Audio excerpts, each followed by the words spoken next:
Welcome in, everybody, to Fantasy Pros. This is the Fantasy Football Podcast. It is me, Joey P, Joe P. Zappia. That, of course, from PFF is Andrew Erickson, and our guest today from Sirius XM Fantasy. And, of course, if you're watching on the YouTube channel, you can see from Fantasy Points, also the owner and managing editor, the one, the only Joe Dolan joins us today. Joe, it is nice to see you on the show again. It feels like just yesterday we were mock drafting together here on this very podcast, and the Cam Akers news broke just as you had drafted him on that show, and then you turned around and you drafted Darrell Henderson right after. How did that theoretically feel for you now that we're sitting in week 10? Well, it's a mock draft, so I'm glad that was a mock draft. But, hey, Darrell Henderson's come through, and Joe, I just want to say something. This is my first appearance on the podcast since we lost tags, and that's right. I just wanted to say that we miss him. Obviously, you guys are doing everything you can in his honor and in his name and for his family. So I just wanted to say thanks for having me on, and this one's for tags. And I gotta say, it's kind of surreal still, because that show with the three of us, you, me, and Tags, doing that mock together, it was just the three of us. Yeah. It feels like just yesterday. You know, these seasons go very quickly. We look up and we're already in double digits, and to still every now sit back and think, my God, he's gone. It's still very surreal for us, and it's still in our thoughts. And I know it's in our listeners' thoughts too. We see your comments too, and we understand. It's still a challenging thing every day to come onto this podcast and kind of miss his presence, but we just miss the person more than anything. And I'm very lucky that my friend here, who's I've been working with, an Andrew Erickson here for the last few years in the fantasy football world, has been able to come and be a part of this show. And Andrew, I want to tell you, man, I'm happy you're here, because in a lot of ways, I've said this before, you remind me so much of Tags when Tags first started out in the business, because it's your dedication, your passion, the way you are, and it's weird. It feels like his spirit sometimes is here when you're here with me. So for whatever that is, it's something that I've probably never told you, even in private, but I'm going to tell you here publicly on the show today. And that's why I love being with you here every single Wednesday for this show, buddy. Thanks, Joe. You're welcome. That I'm glad that you shared that with me, and if I can be like Tags, that's I'm doing something right. You absolutely that's are. Definitely something that I definitely will want to strive for sure. And that is the last nice thing I'll say to you the rest of the show, because that haircut is hilarious that you got today, and now I know why you had that hat on before on Monday's show. That's right. Andrew's my buddy, so we could say these things. As I said before, I haven't had a haircut since 2005, so what the hell do I know about haircuts? But before we get into things, I want to remind everybody, make sure you subscribe to our YouTube channel so you can see Andrew's haircut and understand what I'm talking about over at youtube.com/fantasypros. Again, that YouTube channel has all of our podcasts on it. It's also got our quick hit videos and all of our live streams. So if you have start-sit questions all the way leading up till kickoff, we're going to be there for you every Sunday. I'm there 11 a.m. for a whole hour answering questions. And then Yates is on there after me on the YouTube channel. I don't know if it's Dan Harris this week, as Yates, as most of you know, already had his second son there. Well, his wife had it, so not so much him.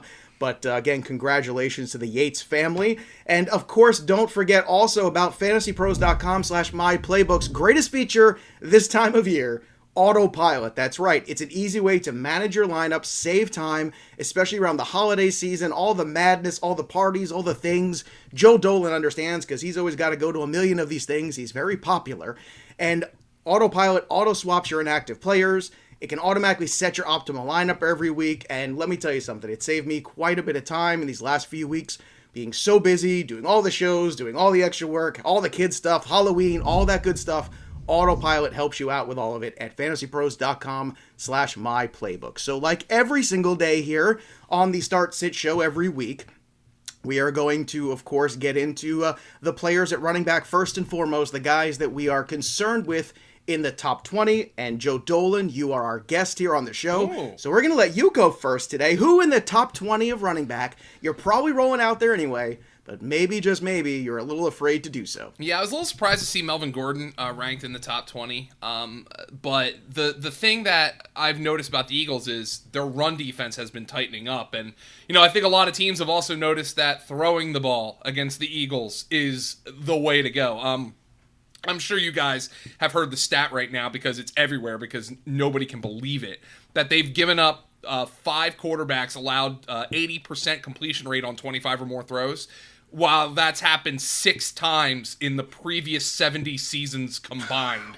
from the Eagles. I mean, that's just impossible. But they have actually kind of closed it up against the run in recent weeks, and Austin Eckler was the only Charger who really didn't smash in the underneath area in that game. Javonte Williams had the big game last week. I actually just think I have a weird feeling the Eagles will actually play a little bit differently defensively this week, but I think Melvin Gordon might be the guy in this top 20 that I have the most concerns about. And he is towards the back end. I understand that. I'm kind of cheating here, but he is somebody I'm concerned about. I think this is a Jerry Jeudy, Noah Fant, Albert O kind of game for the Broncos. Well, it's also nice to see on that Jerry Jeudy note that the Broncos are really starting to utilize him as the weapon that he is now that he's been back a couple weeks here from injury. So that is very encouraging on the daily fantasy side and on the season-long side.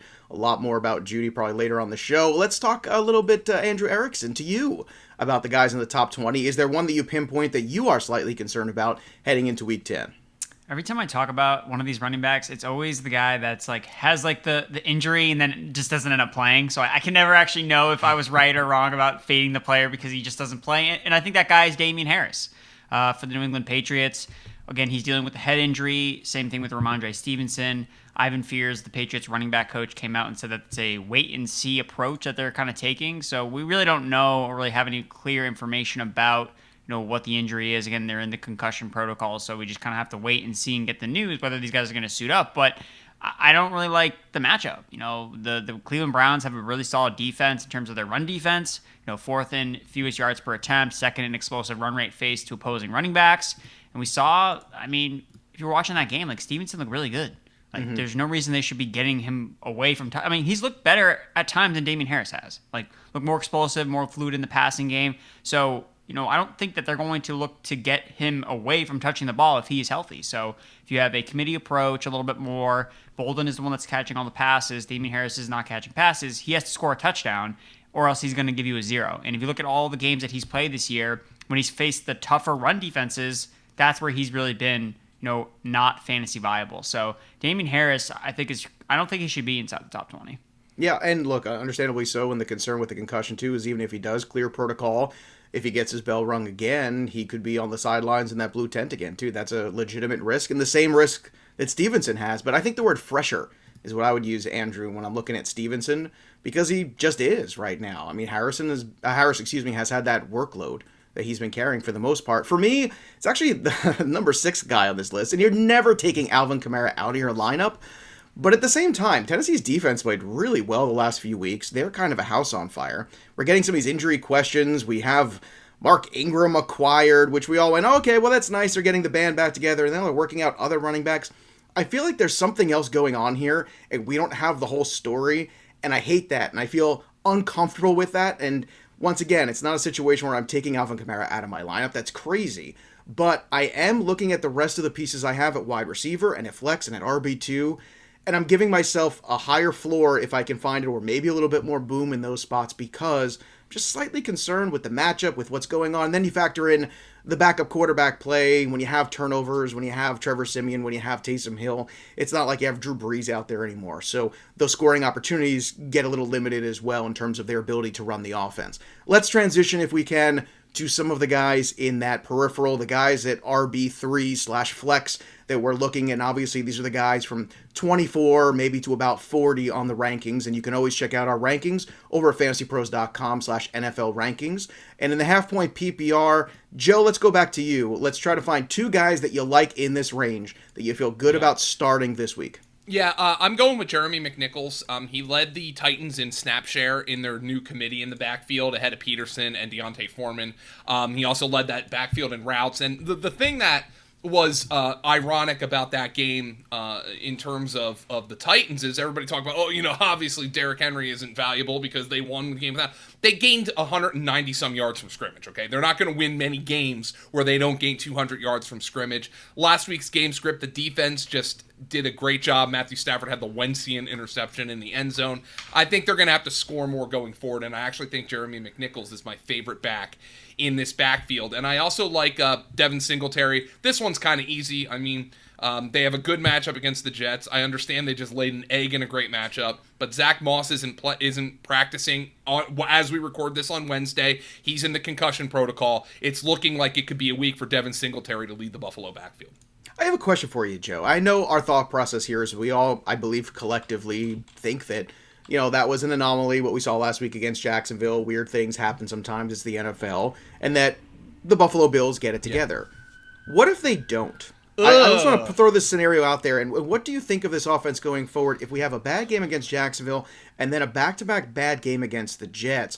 What does that do, theoretically, in your mind, to all of these pieces on the Buffalo offense in terms of fantasy? Well, the problem is last year, Buffalo was like one of those teams, I like to call them narrow, where you know where the ball's going. The teams like that are like the Vikings, the Seahawks. Last year, the Bills were there, but now, Emmanuel Sanders comes in, and then they have Gabe Davis, and Dawson Knox is emerging. So if that offense isn't firing on all cylinders, and they're still mixing it in, they're still running the ball, although they're not running it like the Titans and Derrick Henry, but they're running it more effectively than they did last year, that's going to be bad news for fantasy. Let's use the Chiefs as an example. Mm-hmm. The Chiefs' offense is bad right now. Legitimate. It's not bad for the Chiefs. It's bad. But the Chiefs still are getting the ball to Hill and Kelsey, and in the backfield, Darrell Williams, because Edwards-Helaire is out. Those guys are still all startable. The Bills, with the way they've been mixing it around, if they don't get going, it could be problematic from a fantasy perspective for sure. And that's why I think Stephon Diggs, as solid as he's been, hasn't really lived up to that borderline first-round draft pick. And it was kind of difficult because everything, like you said, was so narrow, so focused on Diggs last year that basically teams just have to figure out, look, we have to stop Diggs, make them do other things, challenge him a little bit more. And it's been a challenge a little bit, especially since Knox has been out, which has been kind of strange because he was a wrinkle in this offense that was a pleasant surprise, I think, for all of us. And now, since he's been on the shelf, we're all looking at each other like, boy, it'd be nice to get Dawson Knox back into this offense and do some other things. Andrew, from this RB3/flex spot here, who do you like at RB? Give me two guys you feel good about starting this week in Week 10. Yeah, so the two guys I'm looking at, I like J.D. McKissic for the football team. So they're coming off the bye week, and they're playing the Tampa Bay Buccaneers. So I don't think that the football team's going to get a lead here, and I think they're going to have to throw the football. That's kind of just the game script that everyone follows when they play Tampa Bay. You don't really look to run the football, and McKissic's the guy that's involved when they're throwing it. He has 20 receptions in his last 3 games, 24 targets. That's solid numbers for a receiver, and he's a running back. So it makes sense. The Bucs defense has allowed 5th most receptions to running backs this season. So I like McKissic more than we'll talk about some of these other football team running backs, but I like McKissic the most out of the running backs on the football team. And then the other guy I like is A.J. Dillon. I just think that he continues to be involved enough where you look at his touches in his last 5 games, 16, 12, 11, 4, 16, and 12. Good chance you're going to see double-digit touches for A.J. Dillon against the Seattle Seahawks. And look, the Packers offense is not this high-flying aerial attack. It's throw the ball to Devonta Adams or get it to the running backs. That's their offense. And it does and that's why we don't see them really play that many shootouts. They kind of run a slow, boring offense, and that features the running back. So I think Dillon in a good matchup against the Seahawks, they've been giving up a lot of points to running backs this season. I think Dillon is actually a decent back-end RB2 this week. In keeper and dynasty leagues right now, as we approach trade deadlines in leagues, would you be looking to acquire A.J. Dillon for 2022? Yeah, I think I definitely would. I know that I have a couple. Myles Gaskin is someone I'm just trying to move off of ASAP as soon as humanly possible. He got 20 carries last week. Please take him away from my team. Just trying to flip him for literally anything. I'm trying to trade him for Melvin Gordon.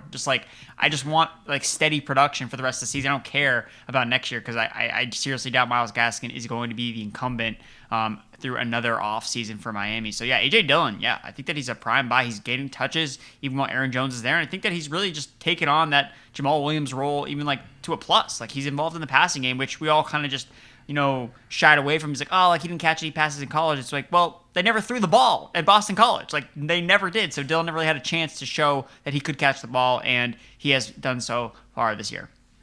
So McKissic, Dillon, Singletary, McNichols, those are the guys that the boys feel good about starting. Let's talk about the ones we don't feel so good about, the guys we definitely want to sit this week. Joe Dolan, give me 2 guys that you're concerned about starting this week who are on that fringe of RB2, again, flex-ish kind of spot. Well, Antonio Gibson's interesting to me because my whole thought process was if there is a game or a time when Antonio Gibson is going to be productive this year, it's coming out of the bye. We know that shin injury has plagued him essentially since the start of the year, and all those, he could be the new Christian McCaffrey comments. Well, number one, we underestimated the impact of McKissic, but number two, this injury is also taking him off the field in situations where, before the bye, Jarrett Patterson led them in carries. So I think there's a chance that if Antonio Gibson feels good coming out of the bye, they don't work in Jarrett Patterson as much. The problem is they're playing the Bucs, and it's that stout run defense. So I think there's a chance Antonio Gibson does feel good this week and doesn't perform well. If Jarrett Patterson is in a rotation this week, though, I mean, all the alarms that have already been sounded for Antonio Gibson, they're just going to be blaring. It's like when you have a smoke alarm and the battery isn't changed, the single most annoying sound on planet. I mean, it's annoying for a reason. But by the way, I was recording a podcast with somebody where that was happening at some point, and I was in your house or their house? Their house, and I was like, dude, you have got to change that battery. It's always the worst. But anyway, that's the alarm that's going to be sounding if Antonio Gibson. Right now, the battery needs to be changed. But if he's in a rotation with Jarrett Patterson in this game, then the smoke alarm's going to be going off. I mean, really big time. If there's a point where he's going to be healthy, it's now. Unfortunately, it's a god-awful matchup. Of course, I have Mike Davis as well. And I'm just going to Jag. He's just a guy. He is. He is like the most amazing guy in the NFL. I mean, his name is Mike Davis. And I can criticize because my name's Joe Dolan. And as somebody who is very, very aggressively just a guy, I can say Mike Davis is just a guy. You got to get that on a t-shirt, Joe. Very aggressively just a guy. Aggressively mediocre. That is the new Twitter handle. When I was in college, we had a beer bong. For instance, everybody had a beer bong. Now we're getting the good stuff. Okay, so let's go. All right. And on that beer bong, we had like a sticker, like one of those oval stickers, Yeah. And it said, "I bring absolutely nothing to the table." Fantastic. And I feel like Mike Davis has that beer bong.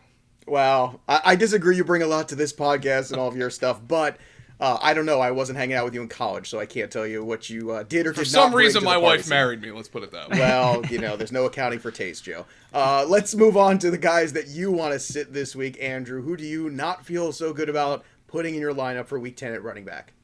Yeah, so Adrian Peterson again. I talked about him last week on the show, and of course, he scores a touchdown. I'm watching that game, I'm like, of course he's going to score the touchdown after he rushed for 21 yards on 10 carries, 2.1 yards per carry. Did not look great out there. Deontay Foreman looked like the most explosive running back. He was averaging 5.8 yards per carry, so I like what I saw out of him. We've already talked about Jeremy McNichols and how he's going to be involved more in the passing game. And, this is actually probably a worse matchup for Adrian Peterson. I know it's a revenge game. He did play for the Saints for, 3 or 4 weeks before he got traded to Washington or Arizona and then Washington. Peterson's been everywhere at this point.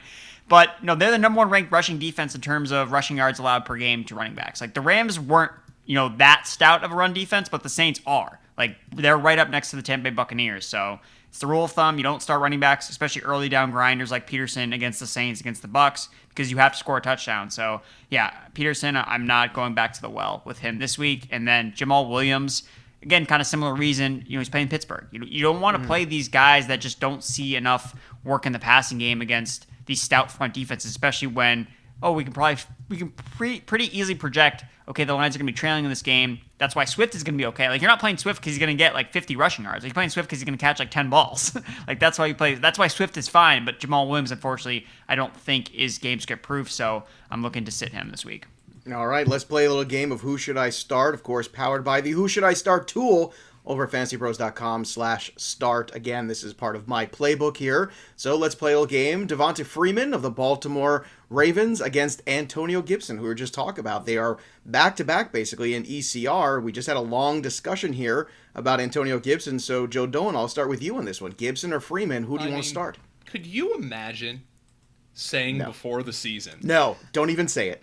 That in Week 10 you'd be starting Devonta Freeman over Antonio Gibson? I feel better about him.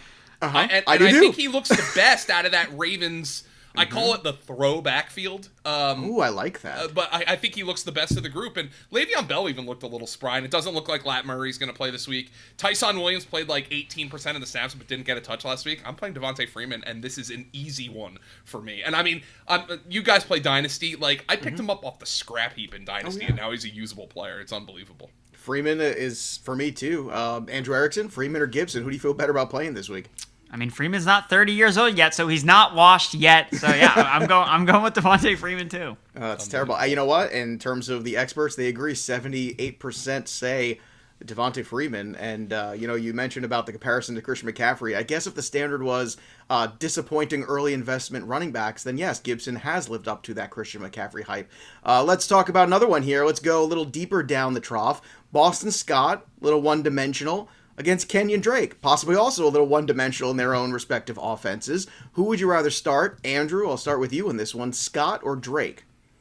I'm going to go with Drake here. I like what I've seen out of him, how he's been used more in the receiving game, and I know that they added in Deshaun Jackson, but he's not someone that is commanding, huge volume of targets. Like, he's opening things up underneath. He's going to occasionally see one or two deep targets down the field from Derek Carr, but I think the fact that the running backs were so involved in the passing game last week, I think bodes well. I mean, ever since John Gruden left the Raiders organization, we've seen Drake's snaps increase every single week. He got season high 8 targets last week, 6 catches for 70 receiving yards. So, this is what we see all the time. We think that, okay, they lose a piece in their offense. Okay, it's just the next receiver that steps up. Well, no, it's, they actually just shift to, okay, where do we have our strengths?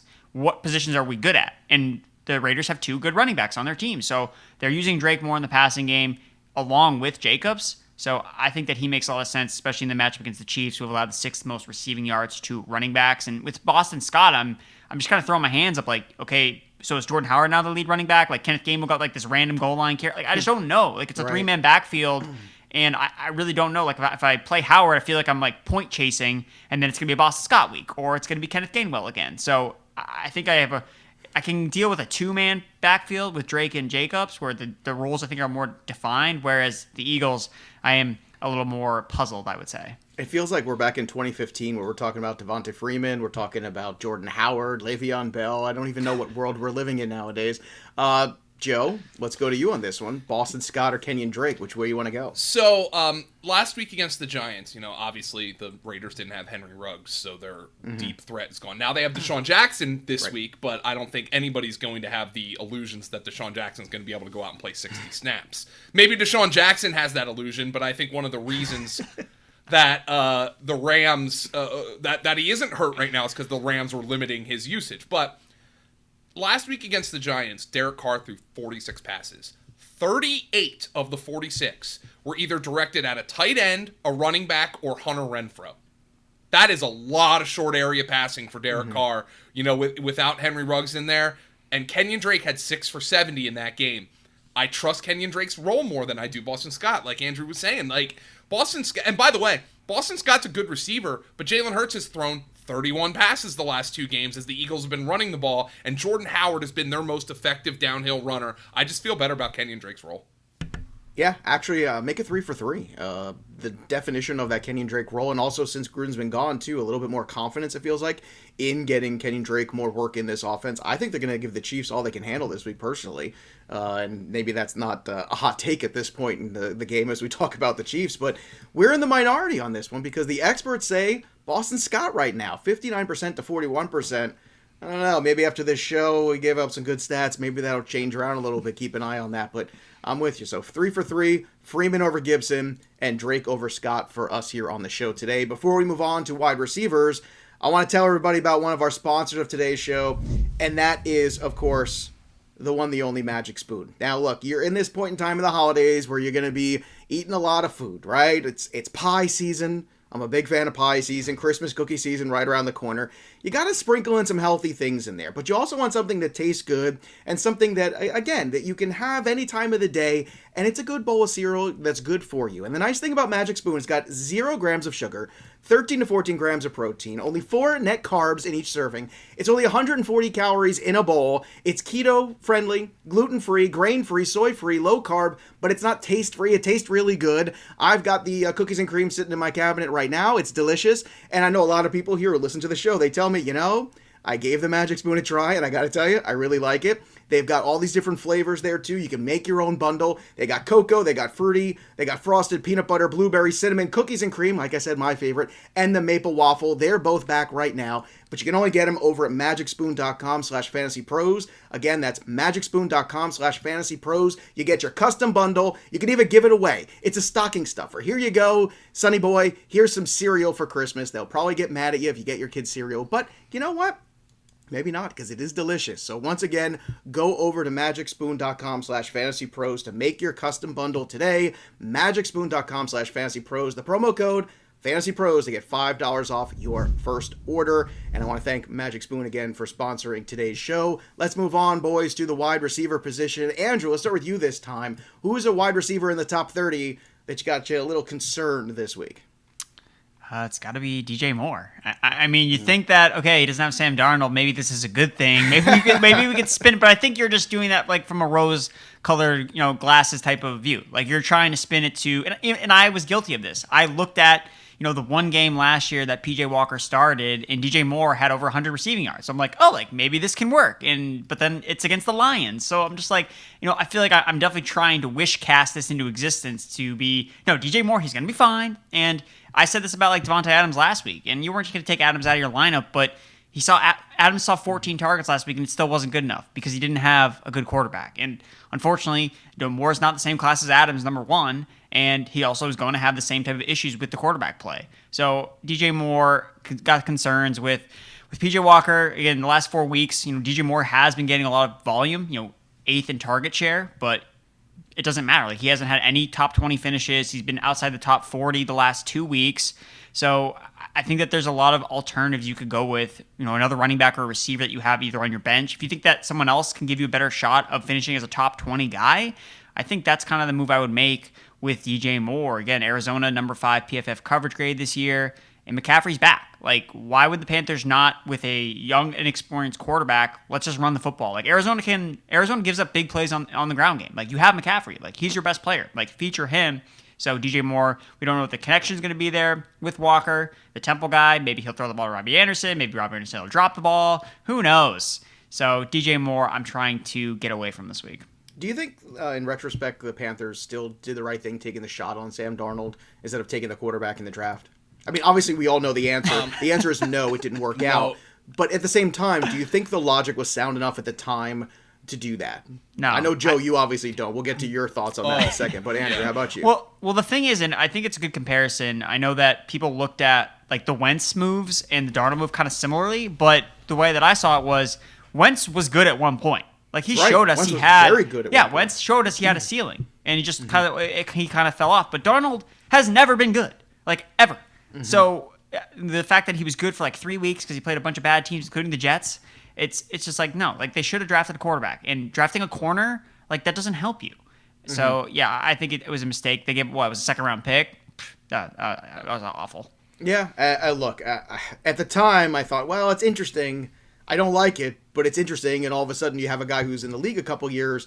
Maybe you've jump-started the development, even though the development wasn't great under Adam Gase. Maybe there was an opportunity where you say, well, we were ahead of the game a little bit, as opposed to starting fresh with a young quarterback. But Joe Dolan, obviously that has not been the case, and now they're in that cycle again, which is the worst cycle to be in the NFL, where you're continuously cycling out quarterbacks every single year, which is not good from an offensive perspective, clearly. So what do they do next year? Okay, so they don't believe in Justin Fields, okay? Or they clearly didn't believe in Justin Fields. Clearly not. They would have drafted him. Or Mac Jones, okay? All right, how about you draft J.C. Horn? And how about you just keep Teddy Bridgewater? Who's better than Sam Darnold? Like, none of us are sitting here going to tell you that Teddy's going to be winning the MVP award, but, I mean, if that Carolina defense has improved. Like, I feel like they'd have a winning record with Teddy Bridgewater just taking care of the football. So, now, I thought the process was broken from the start because they gave up a second-round pick, multiple picks, by the way, 3 picks, to downgrade a quarterback. That is a bad decision. And to downgrade to somebody who, as Andrew and you both have said, has never shown that he is good. I didn't agree with the move at the time, and I sure as hell don't agree with it now. All right, well, who do you also disagree with starting in the top 30 wide receiver this week, Dolan? Yeah, it's just Chase Claypool. And I just wonder, how much is Pittsburgh going to have to throw in this game? Najee Harris has gotten, I think, like 55 touches in the last 2 games combined. The last time we saw Detroit's defense, Jalen Hurts threw 14 passes. Because the Eagles have guys they pulled up off the practice squad running the ball down Detroit's throat. I think this is a massive Najee Harris game. And I just wonder, when Ben Roethlisberger throws the ball, it typically goes to Deontay Johnson. Are they going to be taking shots down the field? In the red zone, Pat Freiermuth has really emerged as a big-time option for Ben Roethlisberger. Chase Claypool's a guy I don't have a lot of faith in this week because I feel like Ben can throw 20 passes, Pittsburgh can win going away, and that's how they're going to want to play this game. Toe Tap Pat becoming a mascot unofficially of our show here. We've been very much on the Pat Freiermuth for a few weeks now, and it's been really nice to see him play so well, and Big Ben likes him. I mean, it's just very clear when Big Ben likes a player, he's going to go and feed the ball to that player. For me, it's Deebo Samuel was ranked 14th this week. He's got a matchup against the Rams. I don't love the cornerback matchup. I'm worried about his health. You see Kittle back on the field last week. You've seen Brandon Aiyuk 2 weeks in a row look productive. I'm also a little worried about that offensive line of the 49ers against the Rams front. Just a little bit, the Rams have scuffled a little bit here. I think this is possibly a very get-right game for them. And I got to tell you, between the quarterback play, the O-line, the cornerback matchup, there's a lot of negative things. And then, of course, the health at the end of the day for Deebo, who has been terrific this year. But what have we learned in the past about Deebo Samuel? We've seen great performances in the past and then injuries. And that's the same thing between Mike Williams. It always makes them difficult fantasy investments. So it's very tough to take Deebo out because he's a top 15 guy. But at the same time, you got to look to your lineup. You got to build in some floor. You got to worry about what the rest of your lineup looks like and be very careful about what else you do. Let's continue on to some of those guys outside of the top 30 now. These are our flex plays. So, Andrew, we'll go back to you. Give me 2 guys you feel good, or maybe even 3 if you're an overachiever and you want to really feel good about starting this week in Week 10. All right, so I like Rashod Bateman this week on Thursday night playing against the Miami Dolphins. So the rookie for Baltimore, he's shown that he's legit and why he was a first-round pick, and he's delivering as advertised. The last 2 weeks, he has 10.6 PPR fantasy points per game, and his routes have increased every single week. Like, he's playing more. He's seeing a significantly larger role in the offense. He saw 2 deep targets from Lamar Jackson last week, and that's really what Miami's been terrible against, like the deep ball. They've allowed the most completions of 20-plus air yards this season. They've allowed the 3rd most fantasy points to wide receivers. So, this Miami Dolphins, defense that we thought could be good just has not panned out. Like, it's a terrible defense, and it's just not been able to stop anybody. I don't think they're going to be able to stop Lamar Jackson. So I think that just attaching yourselves to good passing games with efficient quarterback play, like, that's a recipe for success. Like, are the targets going to be, astronomical? Probably not, but he's still getting it done because he's seeing targets downfield. So Bateman, I don't care if Sammy Watkins is coming back because, like, why are they going to get reps for Sammy Watkins? Like, he'll take over, like, Duvernay's role. Like, it's the same reason why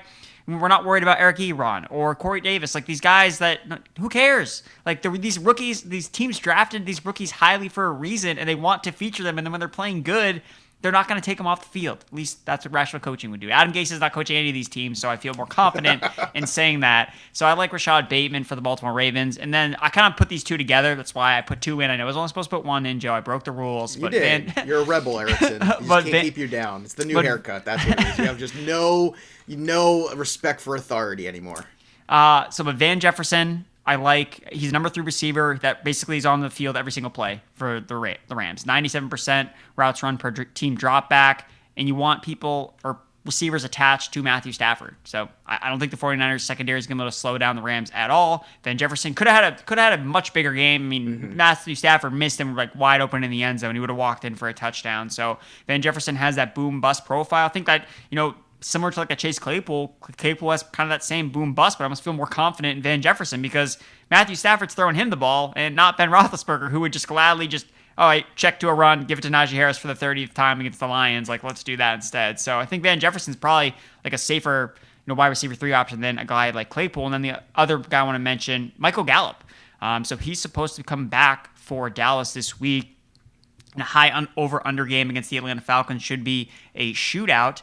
And the thing that I noticed about the Dallas, what they did last week without Blake Jarwin, was they actually shifted their personnel grouping. So basically, weeks 1 through 8, they were running more 12 personnel because they had the 2 tight ends. They only ran 11 personnel 54% of the time, and that actually jumped up in week 9 all the way to 82%. Cedric Wilson ran a route on 91% of Dak Prescott's dropbacks. So assuming that Gallup is full go, depending on the news that we get when he is activated and ready to play, he should be full go and be out there on 90% of the snaps. So I want that in a high-scoring environment, especially a big play guy like Gallup, where the Cowboys are looking to bounce back after a disappointing effort last week. So Gallup and Van Jefferson are interesting wide receiver threes that I like this week.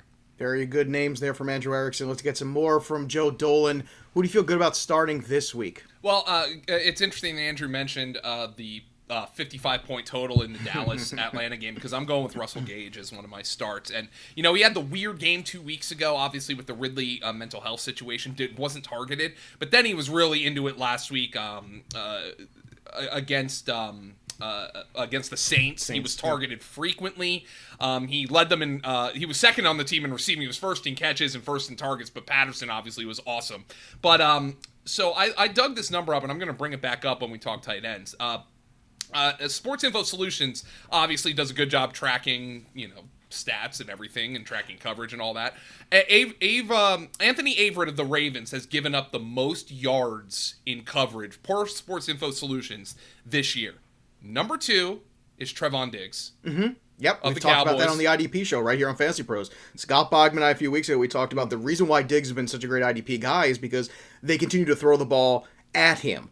And that gives you opportunities for picks, which is great for IDP, but at the same time, you have to realize there's a reason why certain guys are lockdown corners, right? And because they're not good in IDP fantasy leagues because no one throws the ball to them. So, Diggs has been right there, and that's something that I'm glad you're bringing up here. And, again, something we've talked about here on Fantasy Pros podcast before. It's a great point. But wait, there's more.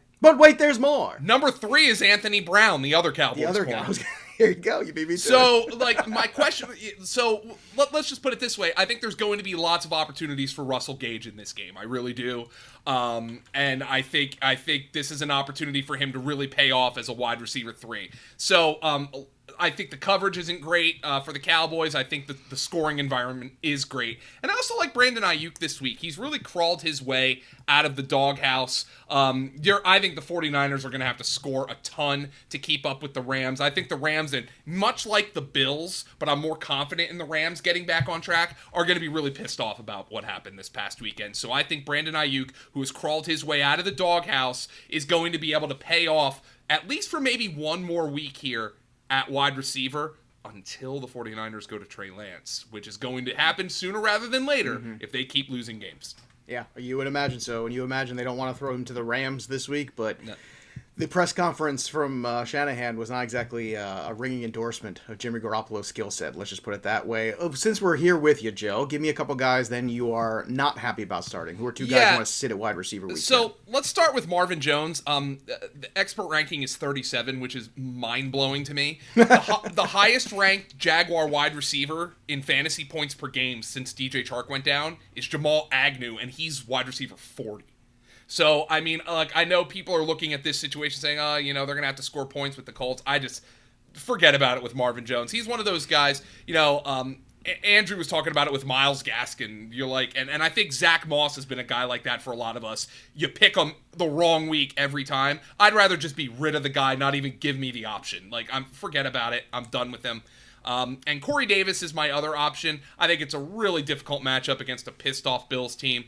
Elijah Moore has started to emerge a little bit. I know Denzel Mims is on the COVID list, but I think Elijah Moore is the type of guy who they need to keep giving reps to. I want to give Corey Davis a week to get back before I'm confident starting him.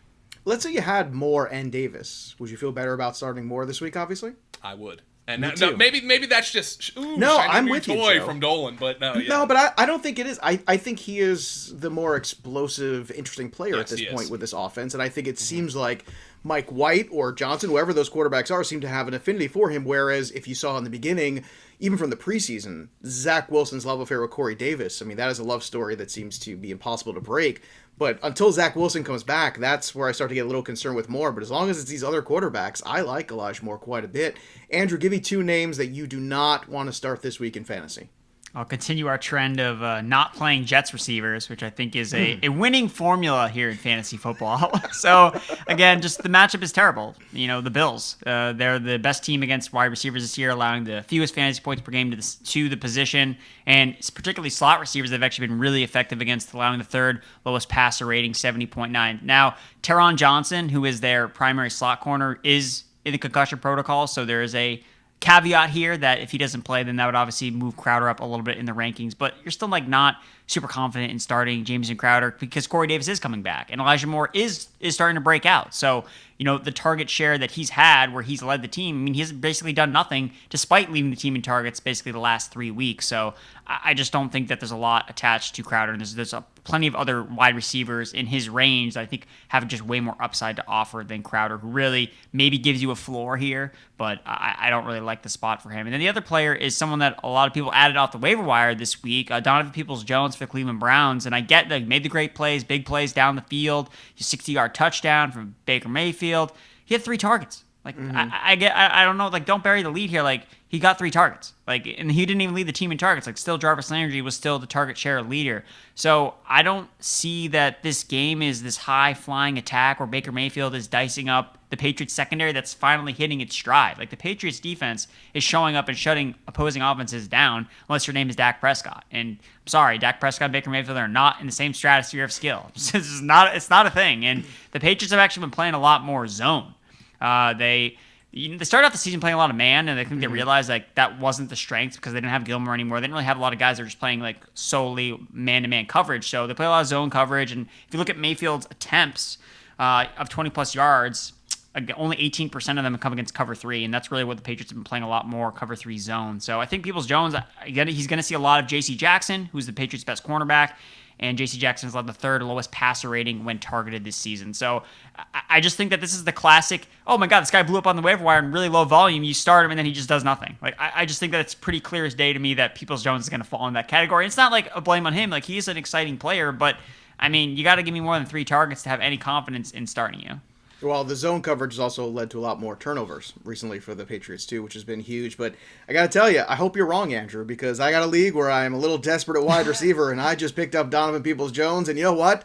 I hope he has at least 3 targets. I want something. Can he just get one more big play? But he doesn't have that big play ability, so if you're desperate in a deeper league, I can understand having to run out there. But listen to Andrew. He's probably very right about it. It's probably not going to work out well. Let's test your stamina, Andrew, for Jets wide receivers in a little who should I start? Elijah Moore or Tim Patrick, back-to-back in ECR this week. Who would you rather start, Moore or Patrick? I'm going with Tim Patrick. The guy just finds a way. Like he just finds a way to either score a touchdown, have like 80 receiving yards, and you don't really know how he did it, but he did it. And I just don't like the matchup for the Jets just entirely. With even if Mike White is quarterback, then I mean it's okay. It's going to be running back checkdowns. Like that's what he's going to do, not necessarily push the ball down the field. So even though I like Elijah Moore as an exciting player, I think Patrick just has shown more consistency this year. Darius Slay is also banged up for the Eagles. We'll see if he plays. So, yeah, Patrick just finds a way to get it done. And, when you look at the box here, like, oh, Patrick, oh, what do you know? Another top 24 finish. That's one vote for the Timinator. All right. Go ahead, Joe Dolan. Tim Patrick or Elijah Moore? Which way are you going? I do want to point out that Tim Patrick missed practice today with a knee injury. So I don't know if that's going to be a long-term thing or if it's going to miss. Both he and Albert O missed today with knee injuries. But Andrew's right. The Eagles have 3 corners or 3 defensive backs who were working to the side. Now, Josh Tolentino, who covers the club, said they looked good, but Darius Slay, Avonte Maddox, who's their slot corner, and Rodney McLeod, the safety, were all working to the side, so keep an eye on that. I'm actually going to say Elijah Moore. Again, maybe it's shiny new toy thing, but I just have a weird feeling about the Eagle defense this week. Like, they've had these games where they've come after bad quarterbacks like Darnold and Jared Goff. I don't put Teddy Bridgewater in that category, but I don't think the Eagles are going to be playing as scared as they play against the elite quarterbacks, which hasn't worked for them, by the way. They should probably stop doing that. But I actually think the Eagles defense is going to show up this week. That's a weird hunch I have, but just throwing that out there. All right, I guess I'll try to break the tie here because I actually don't feel bad about starting either of these guys. Of course, keep a close eye on Tim Patrick's health as the week goes on. I think if you're just looking for a safe floor and to get out, it's Tim Patrick. But I think if you want a little bit more upside, I think it's actually more because the game script would portend that they're behind in this game. And Mike White has shown you he has no problem playing from behind and slinging the ball around potentially. So as long as he is in this game, or Johnson, I guess either way, I know the Bills secondary is outstanding. I'm the guy who always tells you about him every single week, but I think more is the upside play. Patrick is the safer one. Let's do another one with one of your guys, Joe Dolan. How about Brandon Aiyuk or Hunter Renfrow? Another little bit of Well, Hunter Renfrow's very safe. Aiyuk looking better of late. So do you want to believe in the trend, or do you want to just take the steady Eddie Hunter Renfrow? You know, I talked about Brandon Aiyuk, but now I'm going to talk out of the other side of my mouth because I feel better about starting Hunter Renfrow. You know, against the Chiefs, I think Hunter Renfrow now is one of the two go-to guys for Derek Carr. I think Hunter Renfrow is just a rock solid bet to catch 7 or 8 passes every week. And you know what? I'm just going to throw this out here again because Hunter Renfrow is so boring. I guarantee you he's going to be like a 10th round pick in fantasy next year. And it's going to pay off, and it's going to pay off. And I didn't draft him enough this year, but I just feel like these guys, he's not an outsider. Bryan Edwards is so talented.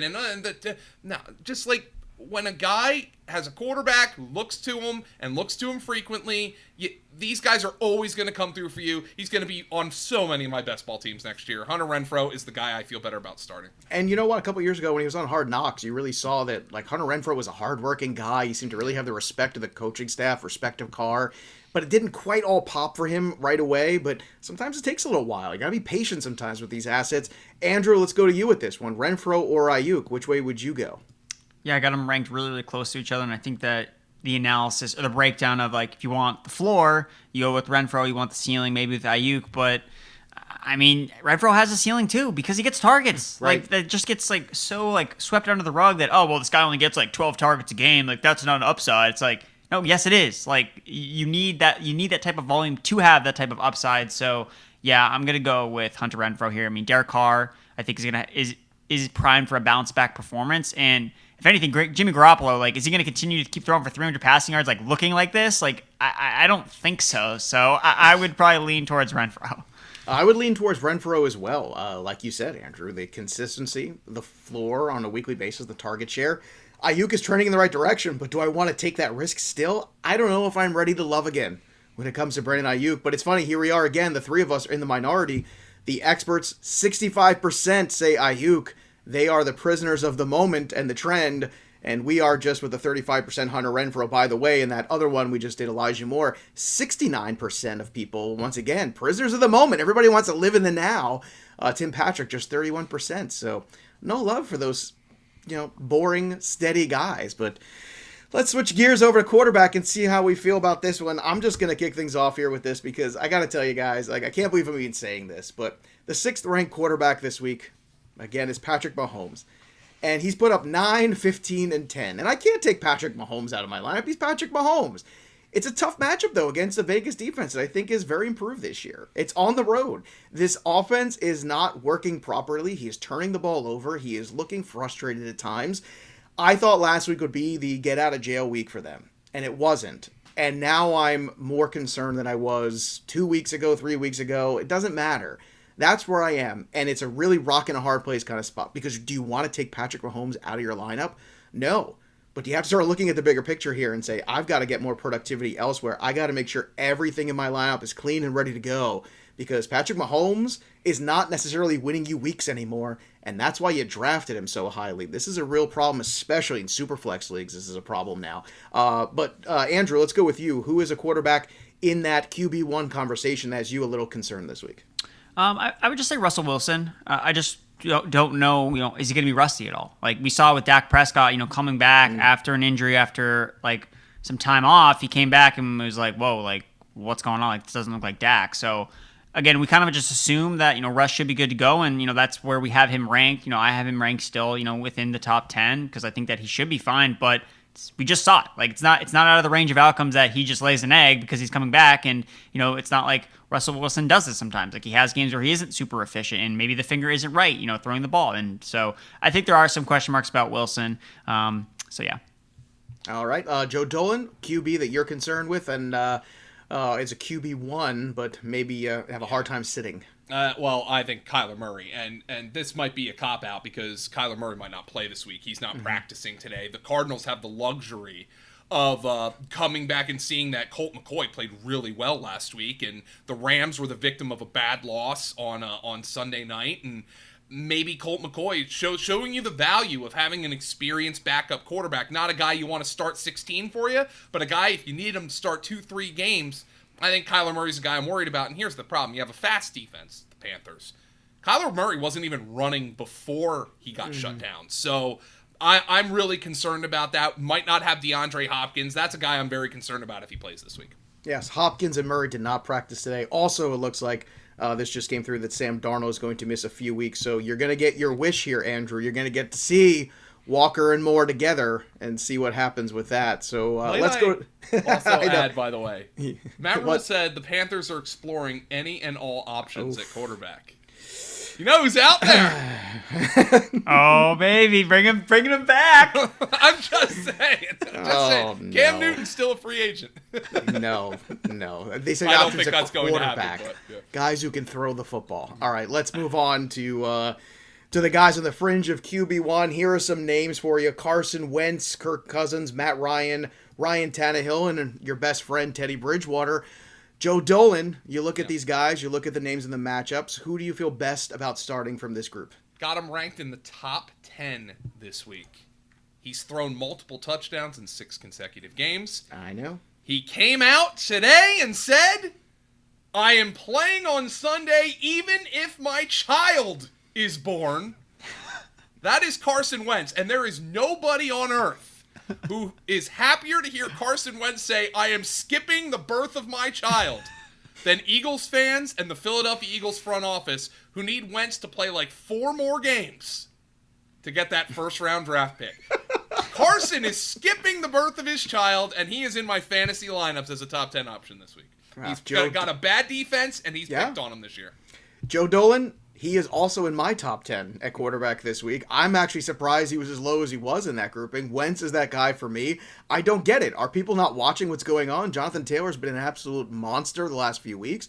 It's a great matchup. Yes, Jacksonville did play very well, but let's not quite overreact, and let's look at the bigger picture of what happened to Jacksonville in the first 8-9 weeks of the season. Andrew Erickson, the fringe of QB1, who do you feel best about starting this week? Yeah, like Matt Ryan. I listed him as like a sit last week, and of course he throws for 340 yards and 2 touchdowns to like Olamide Zacchaeus, Russell Gage, Tajay Sharp, like a bunch of guys that just like not a lot of people have heard of, and he got it done. You know, he's actually PFF's highest graded quarterback since week 4, 91.7 PFF grade. So he's getting it done, and this is going to be a shootout. 54.5 point total, or 55, I think that Joe had mentioned. So yeah, it's a shootout. It's in a dome. It has all the things that you want. A pissed off Dallas team that wants to put up points. Matt Ryan wants to continue to play at a high level. I expect Kyle Pitts to have a bigger game and have a bigger influence. So yeah, give me all pieces of this Falcons Cowboys game that you can get. And Matt Ryan's playing well. So yeah, I'll go with Matty Ice. All right, let's play a game of who should I start here with 2 guys on the fringe of QB1. Derek Carr, who's actually ranked ahead of Carson Wentz. Joe Dolan, let's go. Who would you rather start, Wentz or Carr? I am taking Carson Wentz. I have him in my top 10 this week. Derek Carr, I think, is a good start as well, but I just think Wentz is beat up on bad defenses, and this is one of them, and I'm going to roll with the hot hand in Carson Wentz. I agree. 2 for 2. Andrew Erickson, Carson Wentz or Derek Carr for you. Who would you rather start? I'm going to go with Derek Carr.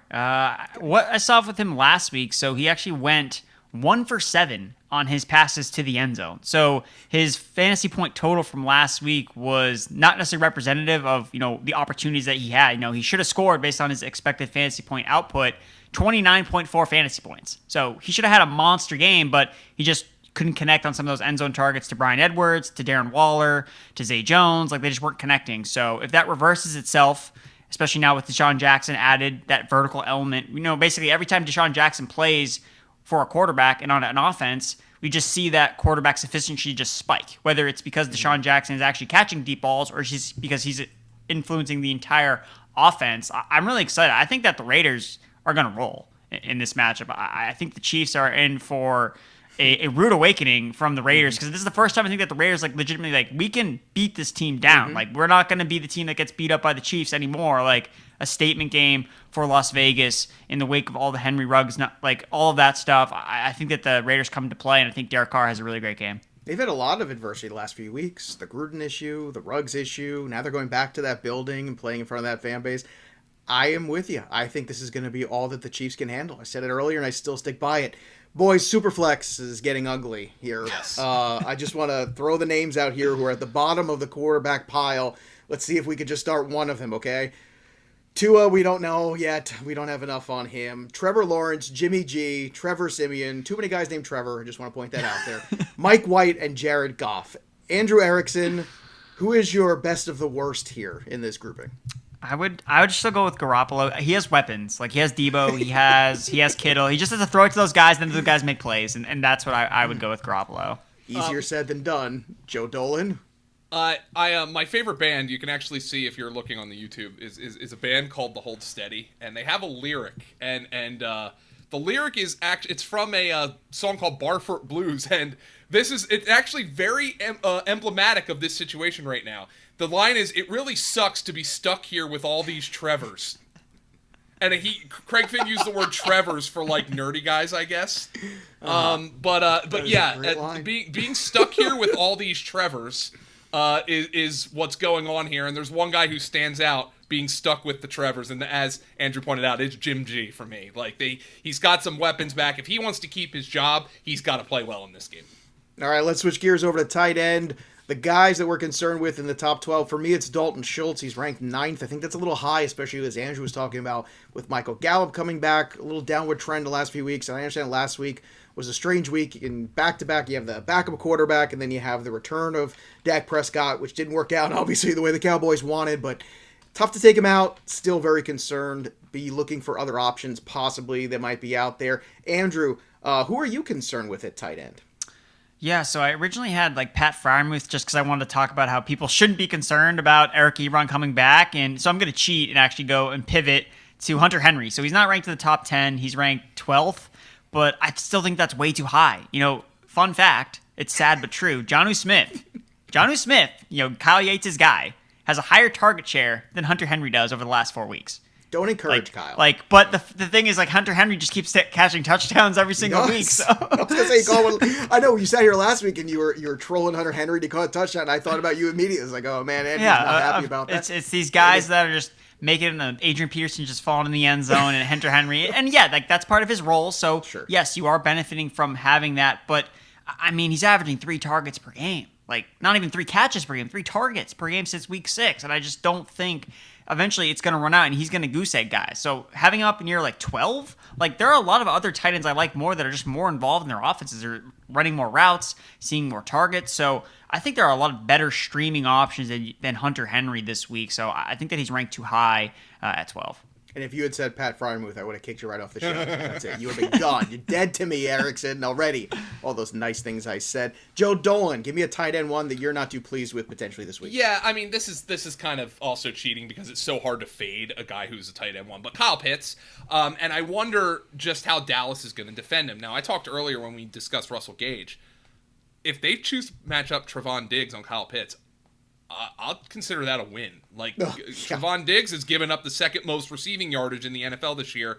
Anthony Brown's given up the third. But you also have to understand, a couple of weeks ago, Kyle Pitts had the back-to-back 100-yard games.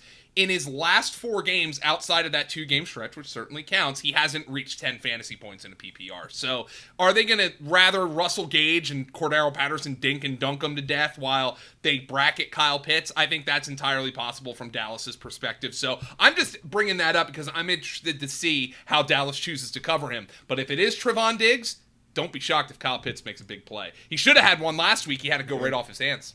Yeah, he should have. You're absolutely right. That should be a fascinating game. I got a lot of interest in that in the DFS show that's coming up tomorrow. I got a lot of discussions to have about that one. I think you can be on both ends of that game. Let's play a little Who Should I Start at tight end. Dalton Schultz, who I'm concerned about, or Dan Arnold, our favorite other tight end here on the show of late. Joe Dolan, you got any feelings about this one? Dan Arnold or Dalton Schultz? I think I'm going to go with Arnold. I think I agree with you. And I know this might be the biggest upset of the show, but over their last 4 games, he's tied for the team lead in targets with 26. He's tied for second on the team in routes with 122. He leads the team in receiving yards over those last 4 games. The Colts have given up touchdowns to Ryan Griffin and Jeff Swaim in the last couple of weeks. Not exactly guys we're going to be talking about too often on this show. So I'm gonna go with Dan Arnold. The return of Michael Gallup has me a little bit concerned. I gotta tell you, this is probably the only time you'll hear those 2 names mentioned on this show, and probably never again. I will agree with you. I actually have Arnold ranked higher in my rankings this week than Schultz. a little surprising what the experts have to say. Before we get to the experts, let's get to another expert here, Andrew Erickson. Dan Arnold or Dalton Schultz? I'm still going with Schultz. I liked what we saw with him because his role increased without Blake Jarwin last week. So I get that Michael Gallup is coming back, but Blake Jarwin is not there, and I'm going to look at it as that's still a net positive to subtract Blake Jarwin, and even if you add Michael Gallup, because Gallup's going to be taking over Cedric Wilson's role, which really wasn't overlapping with Dalton Schultz as significantly. So, I mean, he ran around on 90% of Dak Prescott's dropbacks. Like, that's higher. That's more routes run than Dan Arnold. So, I still think that Schultz playing attached to Dak Prescott has a higher ceiling where Dan Arnold, okay, you're hoping for that garbage time, whether it's from him, whether it's from these other Jags receivers. So, I'm going to still go with Schultz. Well, Joe, you were talking about those Jags receivers, talking about Marvin Jones, and we know Chenault's done nothing, but Dan Arnold's that guy that keeps consistently giving you points. So it's Arnold for me. However, the experts agree with you, Andrew. 87% to 13 in favor of Dalton Schultz. It's a blowout here. I did not expect it to be that much of a blowout, but we shall see. Sometimes the consensus gets it right, sometimes it gets it wrong. We'll find out on Sunday, won't we? Let's get to our favorite starts and sits of the week. For me, my favorite start, Devonta Freeman. Yes, that's right. It's 2015 all over again, and we're talking about Devonta Freeman, but I've been talking about him on this show for weeks now. Been talking about picking him up a few weeks ago. How he feels like the best guy in that backfield. Yes, Lev Bell's going to get some work there. I understand that, but I think Freeman still gets enough regardless. Love the matchup this week on Thursday night. I want to get him in my lineup, and my must-sit of the week is Courtland Sutton, and it's just because it feels like since Judy's been back, again, he's just kind of fallen back to the wayside, and Patrick's been the guy. However, I will give the caveat, if Patrick is out with a knee injury, maybe that circumstance does change. Andrew Erickson, who is your must-start and must-sit of the week? Yeah, so we're going to stay on the Denver Broncos. Jerry Jeudy. I think that this is the prime spot for him. He's been ramping up. He's been seeing more targets, 29% target share in his second week back from injured reserve. And I just love this matchup with the Eagles kind of being that slot funnel, moving targets to the inside. When you look at slot receivers, when the Eagles have faced them, the league's highest passer rating against opposing slot wide receivers, 135.1. So Jerry Jeudy lines up in the slot more than any other Broncos wide receiver. So I absolutely love him in this spot. We saw Keenan Allen have a really productive game last week against the Eagles, working as that inside wide receiver. And then my sit is Antonio Gibson for, all the reasons we kind of talked about a little bit earlier. Could Jared Patterson come out and, have 10 carries in this game again, out carry Antonio Gibson? Like the last time we saw Patterson out carry Antonio Gibson. Words I never thought that we would say. We already talked about how we would rather start Devonta Freeman over Antonio Gibson. Like, you should not be should be trying to find ways to not play Antonio Gibson. Yes, he's still a starting running back for a team. So there is a point to where you do need to start him over certain players. But, for the looking for upside, there are a lot of receivers I think just have higher ceilings than Antonio Gibson does this week. Joe Dolan, who's your must-start and must-sit, of Week 10 in the NFL? Well, let's get a quick early preview on the Thursday night football game. The Baltimore Ravens have given up the second most fantasy points to tight ends this year. Mike Gesicki, his role has been big this year, but it's been never bigger than when Devontae Parker is out. He's obviously on IR. In the 4 games that Devontae Parker has missed, Mike Gesicki is averaging 8 targets and 5.8 receptions and 74.3 yards per game. In the games that Parker has played, he's at 6.2 targets, 4.2 receptions, and 46.4 yards per game. I don't care who's playing quarterback for the Miami Dolphins. Mike Gesicki is a guy who's in your lineup this week. And my sit is DJ Moore. Erickson already outlined all the reasons why. PJ Walker is starting. PJ Walker is 3 for 15 this year. PJ Walker has completed under 50% of his passes in his NFL career. Now, all it needs is a couple to pay off to DJ Moore, but I think that the deck has been stacked against him the last couple weeks with the quarterback play. All right, let's ask another question, though. We got Baltimore and Miami coming up here Thursday night. As you said, Gesicki's a must-start. We're always going to start Gesicki. Waddle's probably a must-start for you, too. But what about Gaskin? What are you doing with him here, Joe? Would you start or sit Myles Gaskin in this matchup against Baltimore? Well, got him in the low 20s this week, and I never feel good about that. Let's put it this way. I probably am starting him, but I'm really glad that I'm in a position where I don't have to in any of my leagues. 20 carries last week, a touchdown for 34 yards. He's getting enough work in the passing game, I will say that, to help offset it. Andrew Erickson, how about you? Would you be starting Myles Gaskin or sitting him this week against Baltimore? Yeah, I think the process is you're going to start Myles Gaskin. Like Joe said, he had 20 carries last week. He had 26 touches. Like, running backs that see that type of volume, are good in fantasy. And I get it didn't really work out that well last week, but you can't I'm not going to play this running back that's going to see the ball 20 times. Like, no, that's the biggest predictor of running back production, not necessarily efficiency. It's volume. So Myles Gaskin is getting it as long as Malcolm Brown is still on IR. So Myles Gaskin also involved in the passing game. So if they do fall behind, which they probably will, he will at least catch some dump off passes here and there from Jacoby, check down Brissett. Joe Dolan, it's always a pleasure, my friend, my one-time colleague at SiriusXM Fantasy, and of course you can always check out Joe Dolan over there every Sunday, breaking down all the games in live, real time. It's so great to listen to. Every time I get in a car on Sunday, it's immediately where I go to, so I can hear that friendly voice telling me all the things going on, and Joe's reactions to things in real time are just exquisite. So if you haven't ever experienced it, I encourage you to do so. Follow him on Twitter at FG_Dolan. And of course, check out all the great work that him and the team are doing over at Fantasy Points.